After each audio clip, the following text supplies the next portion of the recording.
کوئی دو انسان ایک دوسرے سے ملتے جلتے نہیں ہیں۔ آخرت کا حساب کتاب بھی ہم میں سے ہر فرد کا بالکل منفرد حساب کتاب ہوگا، اس لیے کہ اللہ سبحانہ و تعالیٰ یہ دیکھنا چاہیں گے کہ میرے حالات کیا تھے۔ میں لوگوں کو اکثر سمجھاتا ہوں، دیکھیں دنیا میں 7 ارب انسان ہیں، لیکن میں بحیثیت ڈاکٹر کے آپ کو یہ بات بتاؤں کہ کوئی دو انسان ایک دوسرے سے ملتے جلتے نہیں ہیں۔ ہر انسان دوسرے انسان سے مختلف ہے۔ یہ اللہ کا نظام ہے کہ اللہ نے اپنے نظام کے اندر کوئی دو انسانوں کو ایک جیسا نہیں بنایا۔ اور میں یہاں سے آپ کو ایک اور نقطہ سمجھانے کی کوشش کروں۔ آخرت کا حساب کتاب بھی ہم میں سے ہر فرد کا بالکل منفرد حساب کتاب ہوگا۔ سورہ انعام کی آخری آیت کو جب کبھی آپ کو پڑھنے کا موقع ملے کہ جس میں اللہ سبحانہ تعالیٰ فرماتے ہیں وَهُوَ الَّذِي جَعَلَكُمْ خَلَائِفَ الْأَرْضِ وَرَفَعَ بَعْضَكُمْ فَوْقَ بَعْضٍ دَرَجَاتًا لِيَبْلُوَكُمْ فِي مَا آتَاكُمْ إِنَّ رَبَّكَ سَرِيعُ الْعِقَابِ وَإِنَّهُ لَغَفُورٌ رَحِيمٌ۔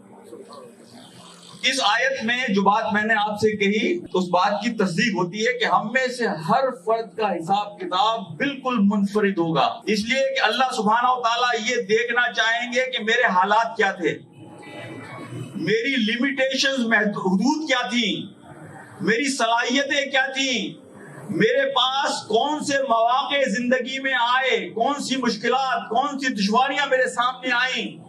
ہر فرد کا حساب بالکل منفرد اور بالکل کسٹمائزڈ ہوگا۔ اور یہ کون کر سکتا ہے؟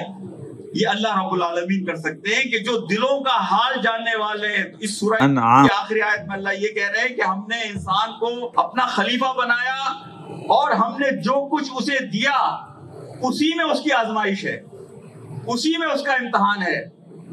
تو یہ نہیں ہوگا کہ شاہد رفیق کو جو کچھ دیا گیا ہے ڈاکٹر اسلام کا امتحان اس کے مطابق ہوگا، نہیں، ڈاکٹر اسلام کا پرچہ بالکل مختلف ہوگا شاہد رفیق کے پرچے سے، اس لیے کہ ان کے حالات مختلف ہیں، ان کی صورتحال مختلف ہے، ان کی مشکلات مختلف ہیں، ان کی ذہن کی صلاحیت مختلف ہے۔ یہ بھی آپ دیکھیے کہ اللہ رب العالمین کا کتنا کرم ہے۔ اسی لیے حضرت علی کا ایک قول ہے رضی اللہ تعالیٰ عنہ کہ اگر آخرت کے دن اللہ مجھے یہ دے گا موقع کہ تیرا حساب کتاب تیرے ماں باپ کریں یا اللہ کرے، تو میں یہ کہوں گا کہ میرا حساب کتاب میرے ماں باپ نہیں، میرا اللہ کرے، اس لیے کہ اللہ رب العالمین کو پتا ہے کہ میری لیمیٹیشنز کیا ہیں، میری مجبوریاں کیا ہیں، میں کیا کر سکتا ہوں اور میں کیا نہیں کر سکتا۔ تو آپ لوگوں کو معاف کرنے کے لیے بہانے تلاش کرتے تھے۔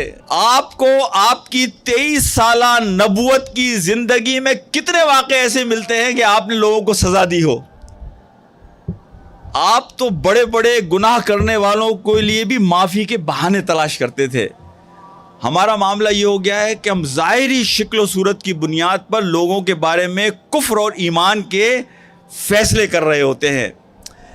میں آپ سے دعوے کے ساتھ ایک بات کہتا ہوں، چیلنج کے ساتھ، آج اس مجمع میں کوئی اللہ کا ایسا نیک بندہ ضرور موجود ہوگا کہ جو ظاہری طور پر شاید آپ کو کوئی بہت عمل کرنے والا مسلمان نہ لگتا ہو، لیکن اس کے دل کا اپنے رب کے ساتھ وہ تعلق ہے کہ جس کے بارے میں میرے نبی محترم نے کہا کہ ایسا شخص کے محفل سے اٹھ کے چلا جائے تو کوئی اس کے جانے کو محسوس بھی نہ کرے کہ لوگ اس کو جانتے نہیں ہیں، کوئی اس کو عزت اور مقام نہیں دیتا۔ میرے نبی نے کہا کہ اگر وہ کسی کے گھر رشتہ بھیجے تو لوگ اس کا رشتہ قبول کرنے سے انکار کر دیں، اس لیے کہ دنیا والوں کی نظر میں اس کی کوئی حیثیت نہیں ہے۔ آج اس محفل میں کوئی فرد ایسا ہو سکتا ہے کہ اللہ سے اس کا معاملہ وہ ہو کہ جو معاملہ شاہد رفیق کا بھی نہ ہو اور یہاں بیٹھے ہوئے بڑے بڑے علماء کا بھی نہ ہو،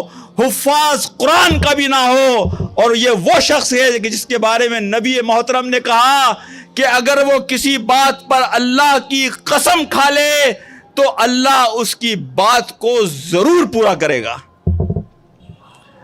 یہ ہے ہمارا دین۔